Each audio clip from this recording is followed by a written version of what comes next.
evidência que alguém foi justificado é que esse alguém está sendo santificado. Agora o que está acontecendo? Muitas pessoas estão se dizendo salvas, muitas pessoas estão dizendo convertidas, muitas pessoas estão dizendo que nasceram de novo, que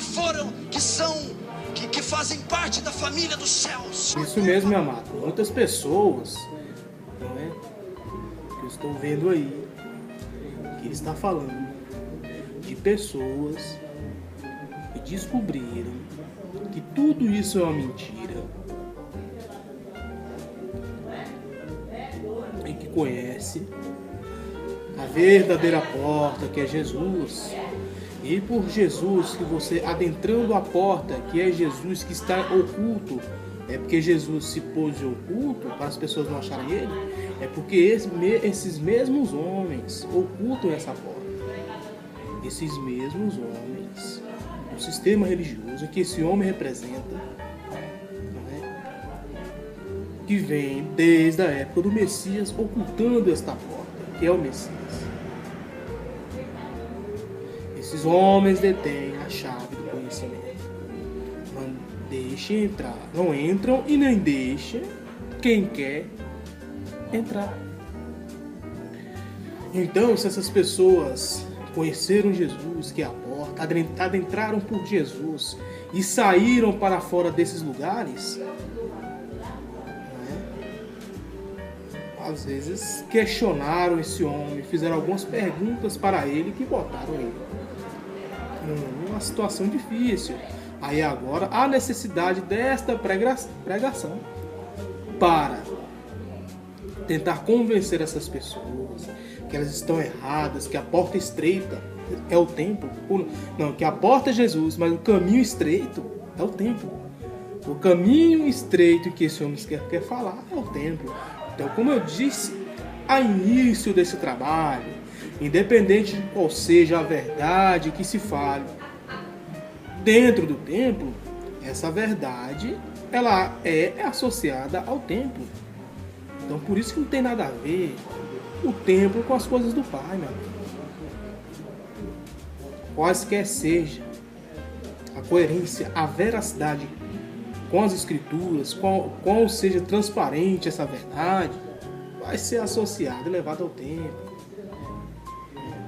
Então há necessidade dessa pregação para essa pessoa que está saindo se convencer de não largar esse caminho estreito, que é a religião protestante que não existia na época do Pai.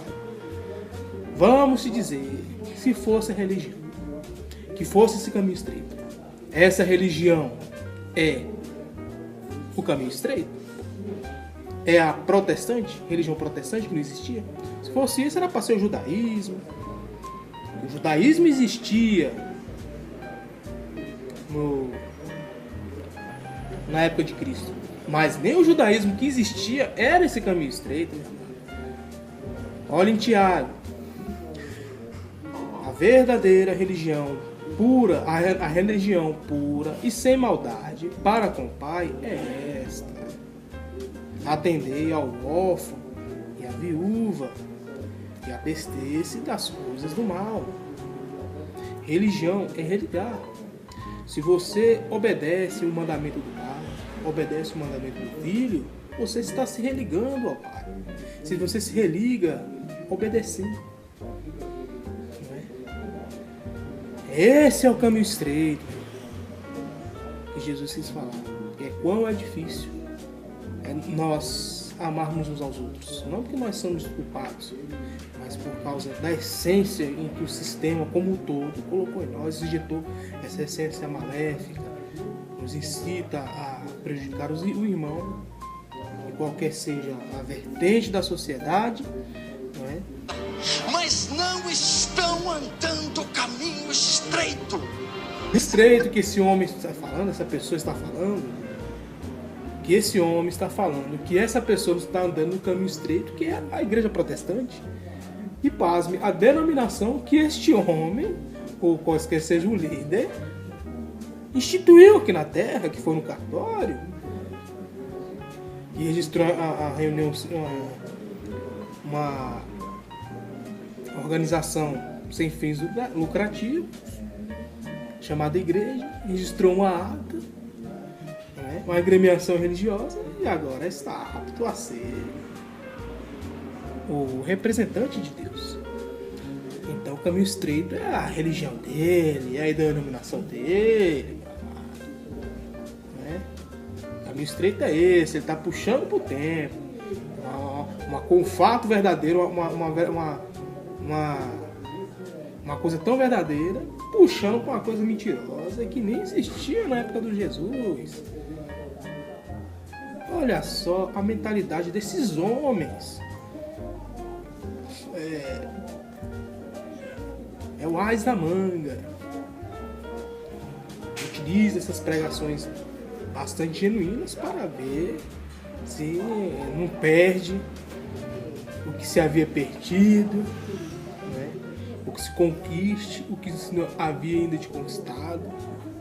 Porque esse homem é um homem que prega as verdades do Deus, as verdades do Jesus. Olha, o que ele está falando aqui está na Bíblia.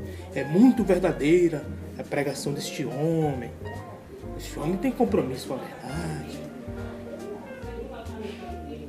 Este homem, ele tem responsabilidade com seus membros.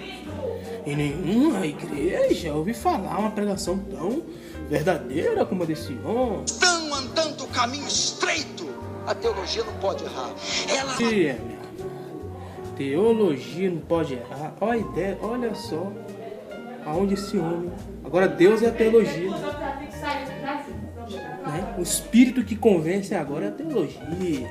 Só solamente desses homens. Teologia não pode errar. Teologia, a priori, esses homens nos convenceram do Espírito Santo. O Espírito Santo me revelou, o Espírito Santo capacita, o Espírito Santo me capacitou a esse ministério. Estou aqui em prol do Espírito Santo, o Espírito Santo está aqui. Agora eles deixam escapar um negócio desse. A teologia não pode errar. Agora a teologia é Deus. Agora a teologia é o Espírito que convence o cidadão. E de convencer que essa pessoa tem que estar adentrada numa porta estreita. Ela tem mais um Deus aí, a teologia. Tem a Bíblia, né, a Trindade que veio da mamãe. E agora a teologia. Trindade mais Bíblia, teologia, são 5 deuses. 5 deuses agora.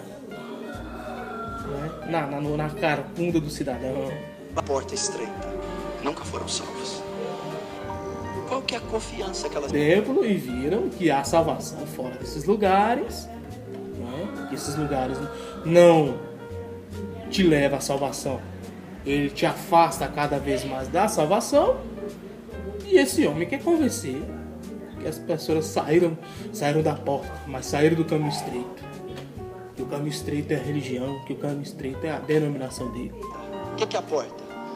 A profissão de fé. A confissão de fé. A confissão de fé é você estar incutido, enterrado cada vez mais nesses lugares, meu amor. Essa é a profissão de fé que você tem que professar para você mesmo e para as pessoas. Evangelizar mais e mais pessoas para a denominação deste homem. Você evangeliza para Deus, evangeliza para o pastor, não é? E de falar em todos as boas novas, o evangelho, aquele que crê e for ensinado, batizado, esse será salvo, não é? Então vamos entrar aí nessa confusão. Por que o pastor, ele mesmo próprio, não vai evangelizar pessoas para a sua denominação? Ele próprio, porque tem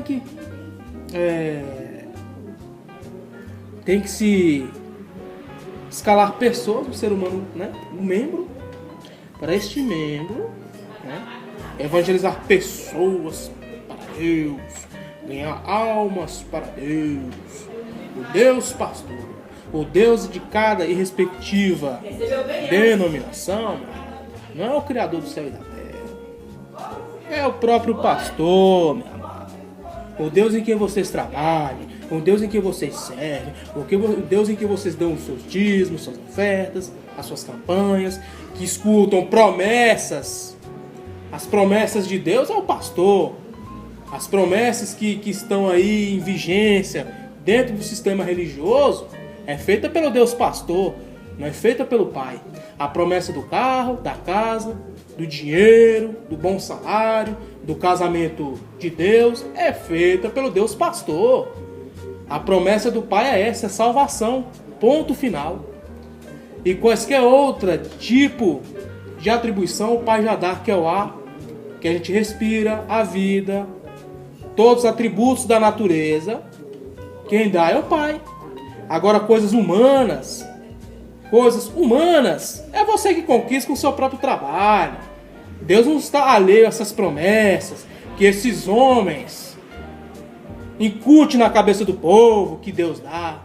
Às vezes a pessoa rala, trabalha, conquista os seus objetivos e põe em crédito de Deus, que Deus deu, foi a bênção de Deus. E o mais importante que Deus dá, as pessoas passam desapercebido, que é o ar que ele trabalha, para nós termos ar para respirar, porque se ele tirar esse ar, você morre, né? O Deus do protestantismo, ele dá e tira. É um Deus maluco. É um Deus na hora que dá, agora tirou. Entendeu, meu amado? Essas mentiras do sistema religioso não dá pra você aguentar, meu. Não é?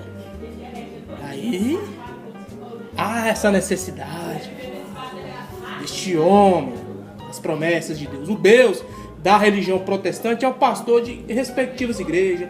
É o Deus Macedo, é o Deus Davi Miranda, que já morreu, da Deus Amor, é o Deus Valdomiro Santiago, da Igreja Mundial, Deus Malafaia, da Assembleia,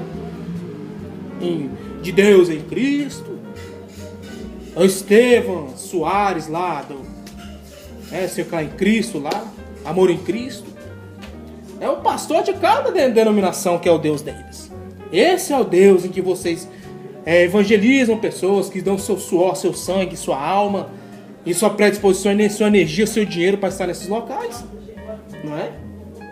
E você agora presta serviço a esse Deus, o Criador do céu e da terra. Ele não é servido por mãos humanas. Ele não é servido por mãos humanas, como se requer algo de nossas mãos. O Deus que vocês estão servindo, os pastores de suas denominações.